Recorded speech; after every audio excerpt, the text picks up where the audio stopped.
இன்று காலையில் இந்த சாதிவாரி கணக்கெடுப்பை நடத்தி வலியுறுத்தி ஒரு போராட்டம் நடைபெற்று அதில் பங்கேற்று அவர் திரும்பியுள்ள நிலையில் சூடாக இந்த விவாதத்தை நாம் தொடங்கலாம்.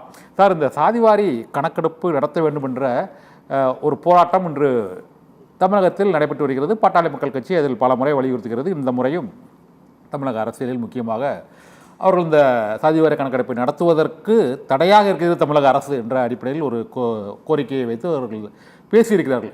எனக்கு எழுந்துள்ள கேள்வி, 1931க்கு பிறகு, பிரிட்டிஷ் ஆட்சி காலத்துக்கு பிறகு இந்தியாவில் ஜாதிவாரி கணக்கெடுப்பே நடத்தப்படவில்லை. அதனால் அந்தந்த சமூகங்களுக்கான உரிய பிரதிநிதித்துவம் கொடுக்கவில்லை. இதில் காங்கிரஸ் அரசும் பாஜக அரசுமே இதில் முயற்சிகளை மேற்கொள்ளவில்லை. இப்போதுதான் ராகுல் காந்தி இந்த ஜாதிவாரி கணக்கெடுப்பை நாங்கள் நடத்துவோம் என்று கூறியிருக்கிறார். அவர் இவ்வளவு ஆண்டு காலம் சுதந்திரத்துக்கு முன்பு எடுக்கப்பட்ட ஒரு ஜாதி கணக்கீடை வைத்துக்கொண்டு இப்போது அதற்கு அந்த எண்ணிக்கையின் அடிப்படையிலேயே இடஒதுக்கீடு வழங்குகிறார்கள். இதற்கு தமிழக அரசை மட்டும் குற்றம் சொல்வதும் சரியா, மத்திய அரசுகளை குற்றம் சொல்வதும் சரியா? இல்லை, பொதுவாக இப்போ உலகத்திலேயே ஒரு சாதிய சமூகம், ஒரு அடுக்குநிலை சமூகம் அல்லது பிறப்பின் அடிப்படையில் சாதி தீர்மானிக்கப்படுகிறது.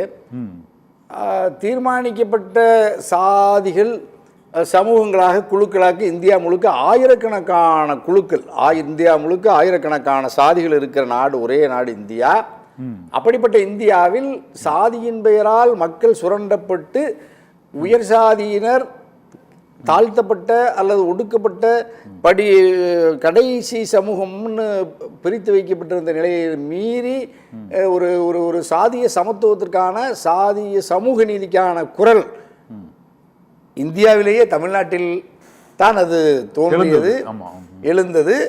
அது சுயமரியாதை இயக்கம். அதாவது தென்னிந்திய நலச்சங்கத்தில் துவக்கி அயோத்திதாச பண்டிதர் ஐயாவிலிருந்து, இரட்டைமலை சீனிவாசன் ஐயாவிலிருந்து, தந்தை பெரியாரிலிருந்து, பேரறிஞர் அண்ணா, படிப்படியாக அப்படியே நம்ம அது விரிவடைந்து சுயமரியாதை இயக்கமாக, திராவிடர் கழகமாக, திராவிட முன்னேற்ற கழகமாக, அது பல்வேறு வகை வடிவங்களில் அந்த சமூக இயக்கங்கள் தன் உரிமைகளுக்காக, அதாவது சாதி ரீதியாக அரசின் சலுகைகளை, அதாவது குறிப்பாக கல்வி, வேலை வாய்ப்பில் அந்த உரிமையை பெறுவதற்கான முழக்கம் இங்கே தான் அமைப்பாக கட்டப்பட்டு முழக்கமாக இங்கே ரொம்ப வீரியமாக வைக்கப்பட்டது.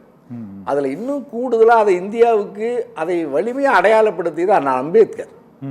ஒரு மிகச்சிறந்த கல்வியாளர், மிகச்சிறந்த சிந்தனையாளர், உலகளாவிய மானுட சமூகத்தை அவதானித்து சட்டம் பயின்று சாதியே இல்லாத ஐரோப்பிய அமெரிக்க நாடுகளில் படித்து இந்தியாவில் இருக்கிற இந்த புரையோடி கிடக்கிற இந்த சாதிய சமூகத்தில் மனிதர்கள் விலங்குகளை விட தாழ்வாக, மனிதர்கள் மிக கொடிய நிலையில் கண்ணியம் இல்லாமல் நடத்தப்படுகிறார்கள், சுரண்டப்படுகிறார்கள் என்பதை உணர்ந்து அவர் வெள்ளை ஆங்கிலேயர்கள், இப்போ நம்ம எல்லாரும் சொன்னோம்ல 1931 சாதிவாரி கணக்கெடுப்பின் அடிப்படையில் வந்துச்சுன்னு சொன்னோம்.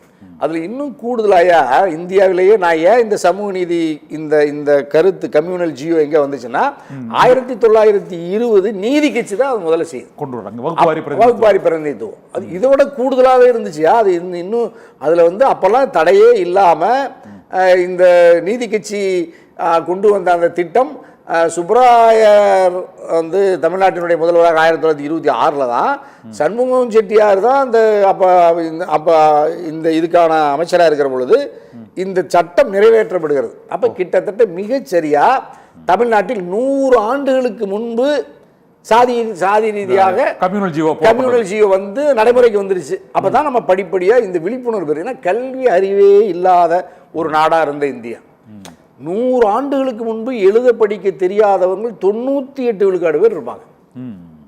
அப்போ நீங்கள் அந்த 1931 இந்த முழக்கங்கள் அடிப்படையில் சட்டமன்றங்களை, மாநிலங்களில், மாகாணங்களெல்லாம் அந்தந்த நம்ம மக்களே ஆளலாங்கிற பிரிட்டிஷனுடைய அந்த முயற்சியில் தான் நம்ம 20 தேர்தல் ஆரம்பிக்குது. அப்போ இந்த வரலாறு நமக்கு ரொம்ப முக்கியமாக இருக்கிறதுனால இன்று வரைக்கும் அந்த எல்லா சமூகத்திற்கும் சாதிக்கும் இடஒதுக்கீடு இல்லை, கல்வியில், வேலை வாய்ப்பில் இல்லைங்கிற மனக்குறை அங்கொன்றும் இங்கொன்றுமாக அது தொடர்ந்து அரசியலில் சமூக தளத்தில் விவாதிக்கப்பட்டு பேசப்பட்டு அது அரசியல்வாதிகளால் பல மாநாடுகள், கருத்தரங்கள் நடத்தப்பட்டு அதன் தேர்ந்தெடுக்கப்பட்ட அரசியல்வாதிகளால், ஆட்சியாளர்களால் சட்டமன்றத்தில், நாடாளுமன்றத்தில் விவாதிக்கப்பட்டு அரசியல் கட்சிகளினுடைய மாநாடுகளில் அல்லது தேர்தல் வாக்குறுதிகளில் தரப்பட்டு அதில் என்ன நம்ம பெரும்பான்மை இப்போ இந்தியாவில் இருக்க ஜனநாயகத்தில் என்னென்னாயா, ஒரு வலிமையான சமூகம் கடுமையாக போராடுது, வாக்கு இருக்கும்னா அரசு அந்த சமூகத்துக்கு சலுகை தரும், உரிமையாக கொடுக்குது. அப்படித்தான் நான் ஏற்கனவே 100 ஆண்டுகளுக்கு முன்பு இங்கிருந்த ஒரு ஒரு ஒரு ஒரு ஒரு சமூக சிக்கலுக்கான விடியல் இங்கே துவங்குச்சுன்னு சொன்னோம், நீதி கட்சியில் துவங்கி. அதே மாதிரி தமிழ்நாட்டின் பெரும்பான்மை சமூகமாக இருக்கிற வன்னியர் சங்கத்தை உருவாக்கிய டாக்டர் மருத்துவர் ராமதாஸ் ஐயா பாட்டாளி மக்கள் கட்சியாக அதை கட்சியாக வலிமைப்படுத்திய பொழுதிலிருந்து முதலாக ஒரு சமூகத்திற்கு தனி இடஒதுக்கீடு என்கிற கோரிக்கையை இந்தியாவிலேயே முன்வைத்து போராடியதும் ராமதாஸ் ஐயா தான், டாக்டர் ஐயா.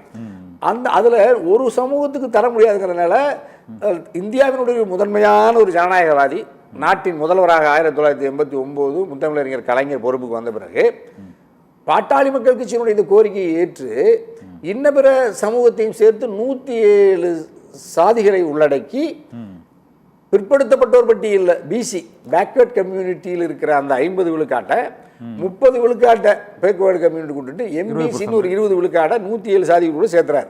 சரி, அந்த 107 சமூகங்களுக்குள்ளுக்களும் இப்போ நம்ம ஒற்றுமை இல்லைன்னு இப்போ நம்ம கண்ணனையாவுக்கு தெரியும். அது டிஎன்டி டிஎன்சி 10.5 நீங்கள் வந்து தனித்து 20 விழுக்காடில் போயிட்டீங்கன்னா நாங்கள் 9.5 நாங்கள் என்ன செய்யறதுங்கிறதுல பெரிய பாமகவுக்கு எதிராக அந்த 10.5 இடஒதுக்கீடு எடுத்த அதிமுகவின் பொதுச் செயலாளர், அப்பொழுது முதலமைச்சர் இப்போது பொதுச் செயலாளர் எடப்பாடிக்கு எதிராக தென் மாவட்டங்களில் மிகப்பெரிய ஒரு எதிர்ப்பு குரல் கடுமையா இருந்துச்சு.